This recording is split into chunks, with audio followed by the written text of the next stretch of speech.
Citrus trees have had a long standing with backyard gardeners.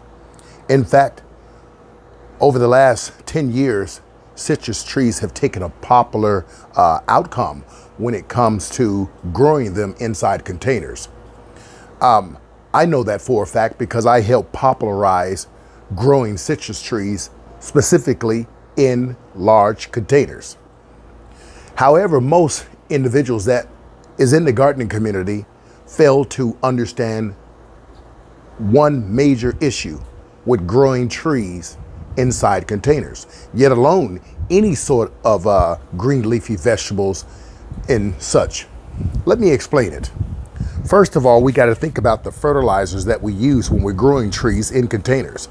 Some of us use synthetic, some of us use pellet form, some of us use organic fertilizers.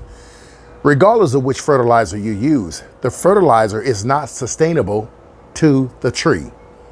I'll explain it. First of all, when you look at your typical standard fertilizers, they're going to list a host of micro and macronutrients. These nutrients are very important for the health of the tree. But what they don't tell you is what science discovered, that these nutrients does not take care of the soil. Now, most of us know that we could spray our trees with certain fertilizers, such as water-soluble fertilizers. But the truth be told, once again, the roots of the tree is in the soil. What about the soil? How do we bring organic matter to the soil? This is very, very important and is equally as important to the longevity of the tree. And I'll tell you how to do that, and I'll sum it up really quickly. Organic matter. But how do you get organic matter in the soil once the tree has been planted in the pot? Do you take the tree out? Do you throw organic matter in, put the tree back in? Do you take the clippings when you're pruning your tree and lay them on the top of the soil? Well, there's a number of things you can do to make it much more simpler to get organic matter in the soil. And remember, feeding the soil feeds the tree. Feeding the soil feeds the tree. There are some exceptions that when you foliar feed your citrus trees, that because of the stomata or the stoma underneath the leaves are able to absorb all the nutrients. So it is a good way to feed your trees. That does not take away from the fact that the soil needs to be fed also. Typically, if we're growing trees in our ground, the ground is going to get a lot of the organic matter from the leaves and the decomposition of fruits and all sorts of things. And then you have the help of insects and bugs and worms that's going to get in there and help break down this organic matter. Worms, for instance, leave their casings behind called worm poop. But in containers, this is not natural. The Most High didn't make it natural. It's not something natural that's supposed to happen with growing food inside of containers. Can it be done? Yes. But if you notice, most of the commercial soil that you purchase at your local big gardening stores and whatnot, Home Depot and Lowe's, these soils have all sorts of chemicals in them. They just don't list them. So if you're going to do your research, you'll notice that. The goal here, without those extra chemicals in the soil can't be active or become active. And once you add water to the soil, it becomes active because water is a transport. That's different than saying, let me just throw in organic matter. So let me take a little bit of time. I'm going to go around to some of the trees. I'm going to share with you folks exactly what I do to keep things moving along, okay? Now, I want you to pay very close attention. I'm not telling you to stop using organic fertilizers, or if you're someone that prefers to use synthetic. Using organic fertilizer has its place. It'll break down slowly over time, but this does not feed your soil. Anyone who tells you opposite is not being upfront and truthful with you. Remember, all products essentially in this world is a marketing ploy. So you've got to do your own research and come up with ways to making sure you try and keep your trees as close to the soil you find in nature. That's the only way you're going to be able to do it. So once again, use this, but not in of itself. So let me show you what I do. Over the past year, I wanted to go into something different. And I shared this with you folks on a video about 6 months ago. When it comes to my citrus trees, this is my Meyer lemon. You can see how it's vined over and drooped all to the ground.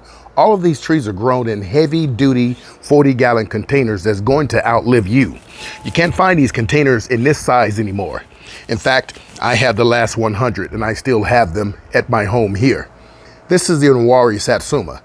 These trees can do well in containers, taking in the fact that you have to provide some additional resources for them. Let me show you the resources that I provide for them. Okay, here we are.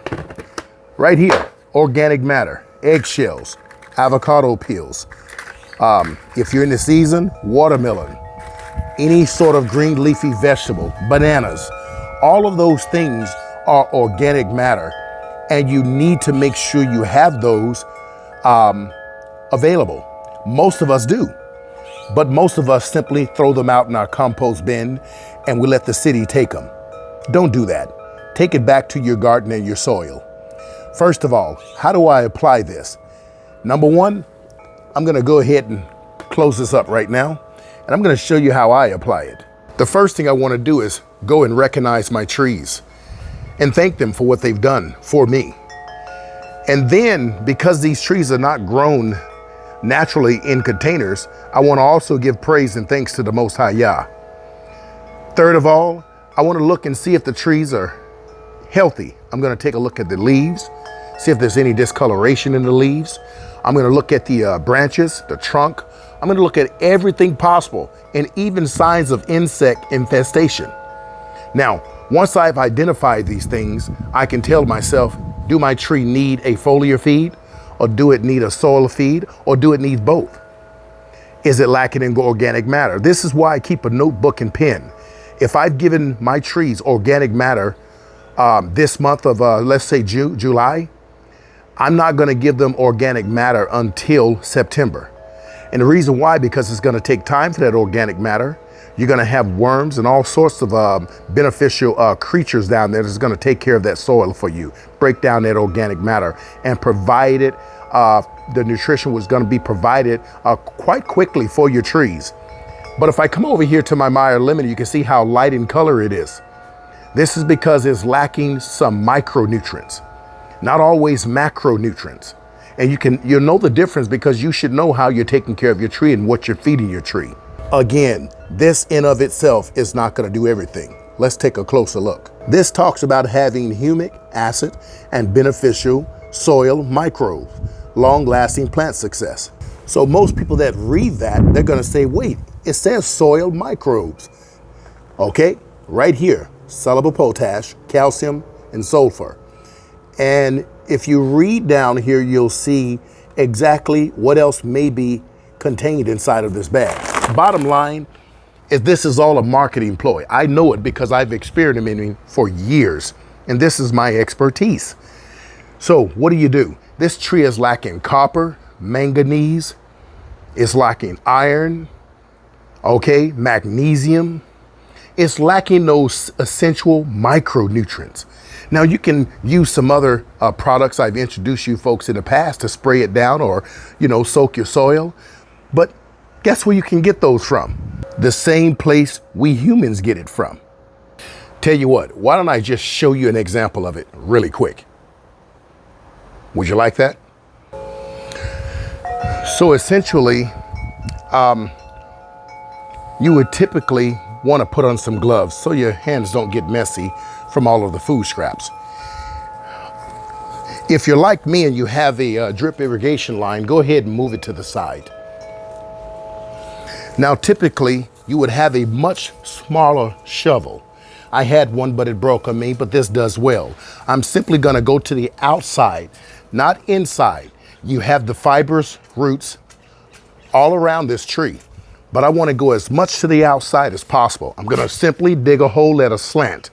Now, sometimes you can just go ahead and pull back like this. You're not gonna harm anything.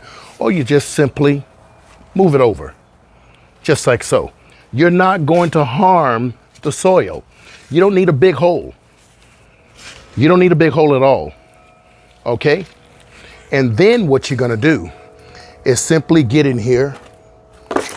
You're gonna take eggshells, just a handful, Go ahead and crunch them up in there.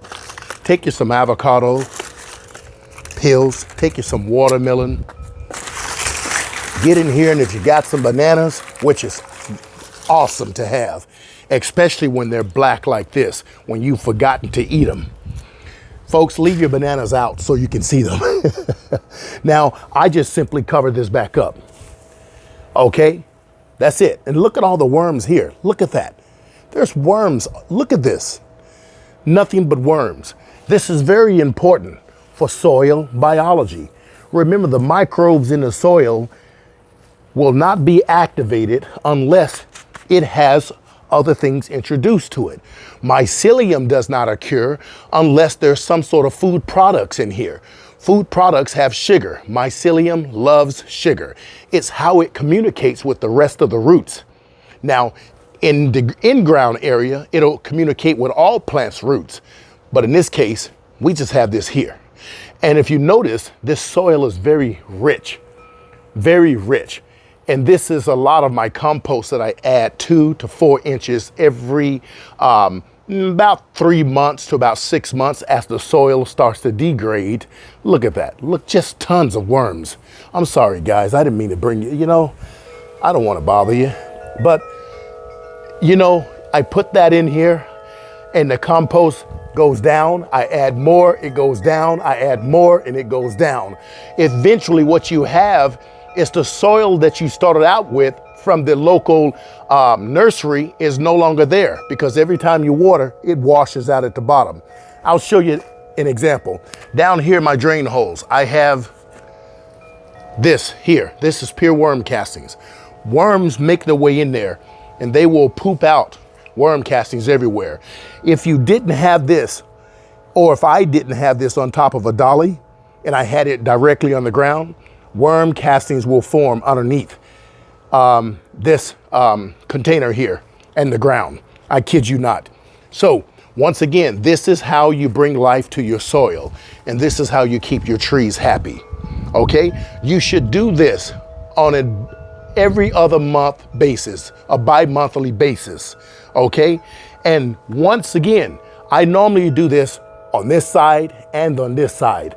But because of this area and for the purposes here, I just went ahead and dug a hole and put some there, okay? And this is what I do to all of my trees in containers, whether they be fruit trees or citrus trees. And then I go ahead and add some fertilizer. Let me go ahead and get that for you. I get in here.